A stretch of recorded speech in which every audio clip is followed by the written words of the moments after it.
Tiongkok dan Korea Utara sudah secara terbuka bersatu untuk perang besar di masa depan. Untuk pertama kalinya dalam 7 tahun, pemimpin Tiongkok Xi Jinping melakukan kunjungan megah ke ibu kota Korea Utara Pyongyang dan menyerukan penguatan aliansi militer strategis antara kedua negara. Bahkan sekarang Beijing sama sekali tidak malu dengan hubungannya dengan negara yang terkena sanksi, terutama setelah pertemuan puncak antara Donald Trump dan Xi Jinping pada bulan Mei, yang menunjukkan bahwa Amerika Serikat ternyata siap untuk memberikan konsesi. Dan inilah kenyataan baru bagi Anda. Xi Jinping meyakinkan Kim Jong-un bahwa Tiongkok tidak akan mundur dari kewajibannya untuk melindungi kepentingan bersama Korea Utara dan mendukung pemimpin Korea Utara. Dan dia menambahkan, negara tetangga harus memperkuat hubungan strategis dan dengan tegas melindungi kedaulatan, keamanan, serta kepentingan pembangunan mereka. Dan tiba-tiba media barat mengakui bahwa ekonomi Korea Utara tidak hanya berkembang, tetapi juga mengalami kemakmuran dalam beberapa tahun terakhir, meskipun ada upaya barat untuk mengisolasi negara tersebut. Secara umum, mari kita simpulkan kunjungan Xi Jinping ke Korea Utara dan bagaimana hal itu terkait dengan aliansi 3 negara antara Tiongkok, Rusia, dan Korea Utara.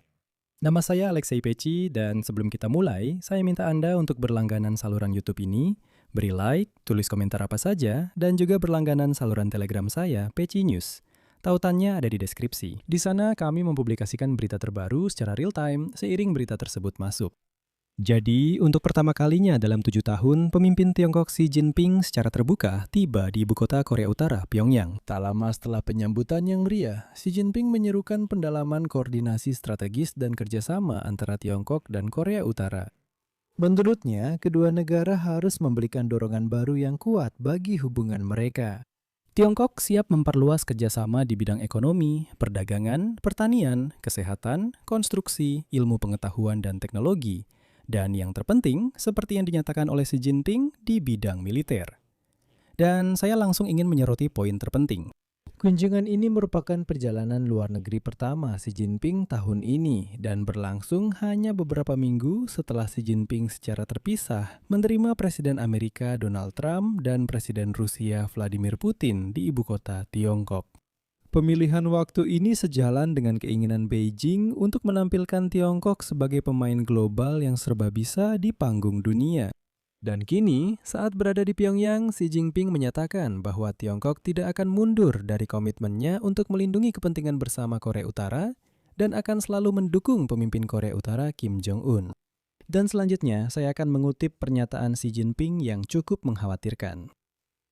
Terlepas dari bagaimana situasi internasional berubah, Tiongkok akan terus sangat menghargai persahabatan tradisionalnya dengan Korea Utara. Dukungan teguh terhadap kepemimpinan Sekretaris Jenderal Partai Buruh Korea Kim Jong-un dalam pembangunan sosialisme di Korea Utara akan tetap tidak berubah. Begitu juga dengan tekad kuat untuk melindungi kepentingan bersama dan lingkungan strategis yang menguntungkan. Hubungan antara Korea Utara dan Tiongkok memasuki babak sejarah baru.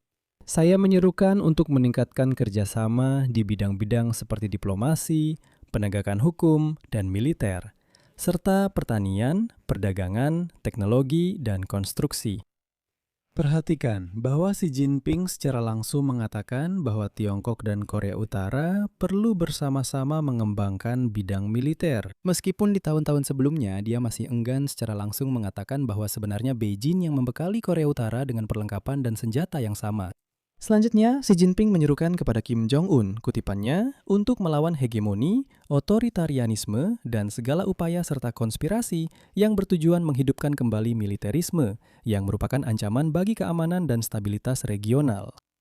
Dan di sini saya ingin mencatat bahwa pertemuan antara Kim Jong-un dan Xi Jinping ini mengingatkan kita bahwa Beijing masih memandang Pyongyang sebagai aset strategis di kawasan. Dan sekarang kita melihat poros kejahatan itu, yang dulu kita bicarakan seolah-olah sesuatu yang semu, tapi sekarang mereka telah membuka kartu mereka dan tidak lagi bersembunyi. Tiongkok dan Korea Utara bersama Rusia dan Iran memiliki kepentingan bersama untuk melemahkan pengaruh Amerika Serikat dan merusak aliansi Barat. Dan sekarang mereka melakukannya secara terbuka, setelah Donald Trump jelas-jelas menunjukkan kelemahan pada KTT dengan Xi Jinping di bulan Mei. Xi Jinping hari ini juga berjanji akan bekerja sama dengan Korea Utara untuk mendorong multilateralisme yang adil dan teratur, serta globalisasi ekonomi yang inklusif, demi bersama-sama mencapai perdamaian dan stabilitas regional jangka panjang. Singkatnya, Xi Jinping secara langsung mengatakan bahwa sekarang Korea Utara adalah alat di tangan Tiongkok untuk menata ulang tatanan di kawasan Indo-Pasifik. Dan di sini penting juga untuk dicatat bahwa stabilitas hubungan yang membaik antara Korea Utara dan Rusia, serta pendalaman hubungan antara Korea Utara dan Tiongkok dapat memengaruhi sampai kapan Kim Jong-un akan terus bisa mengabaikan Washington dan Seoul, yaitu Amerika Serikat dan Korea Selatan. Menjelang kedatangan Xi Jinping, Pyongyang mencoba menunjukkan kekuatan dengan mengumumkan rencana pembangunan kapal perusak es yang baru dan menegaskan statusnya sebagai negara berkekuatan nuklir. Sebagai contoh, Kim Jong-un secara khusus mengunjungi pabrik-pabrik tempat uranium diperkaya dan mengatakan bahwa mereka akan terus meningkatkan kekuatan nuklir mereka. Namun tanpa Tiongkok, bahkan ancaman seperti itu pun mungkin tidak akan berhasil. Dan Xi Jinping telah menegaskan bahwa Tiongkok akan mendukung Korea Utara dalam situasi apapun. Ngomong-ngomong, Kim Jong-un mengadakan penyambutan meriah untuk Xi Jinping. Pemimpin Tiongkok disambut di Pyongyang dengan karpet merah, pasukan kehormatan, anak-anak memberikan buket bunga, semua orang tampak gembira. Di alun-alun Kim Il Sung di Pyongyang, tempat parade militer dan perayaan kenegaraan diadakan, terdengar tembakan meriam sebanyak 21 kali. Ya, secara keseluruhan semuanya berlangsung dengan sangat megah. Namun di sini, menurut saya, terlihat kegagalan tekanan Barat terhadap Korea Utara. Wall Street Journal menerbitkan sebuah artikel yang menghancurkan citra Korea Utara. Negara tertutup ini tiba-tiba menunjukkan pertumbuhan ekonomi. Seperti yang ditulis oleh media tersebut, hal ini didukung oleh penjualan senjata dan pengiriman pasukan ke Rusia, pendanaan dari Tiongkok, serta kemampuan untuk menghindari sanksi ekonomi dengan menjual energi, komponen, dan material. Sebagai contoh, Kim Jong-un memprakarsai ledakan pembangunan nasional. Dan tahun lalu, Korea Utara membangun 10.000 rumah baru di Pyongyang. Ini lebih banyak daripada di Los Angeles atau Chicago. Namun di luar ibu kota, tentu saja Korea Utara tetap miskin. Hampir setengah dari 26 juta penduduknya kekurangan gizi. Ini adalah laporan resmi PBB. Produk domestik bruto tahunan kurang dari 1% dari total Amerika Serikat. Sebagai perbandingan, dan tentu saja, negara ini merupakan salah satu pelanggar hak asasi manusia terburuk di dunia.